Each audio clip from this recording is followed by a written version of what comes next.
My mama told me, son, always be a good boy, don't ever play with guns. But I shot a man in Reno just to watch him die. When I hear that whistle blowing, I hang my head and cry. I bet this bitch don't eating from a fancy dining car.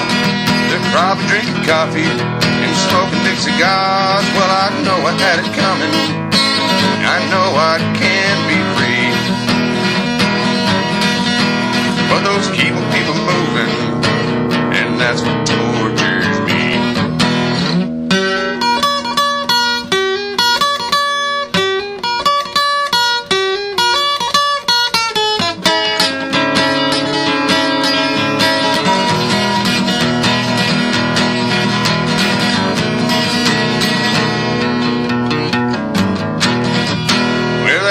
From this prison, if that railroad train was mine, I better move it home a little farther down the line, far before the prison.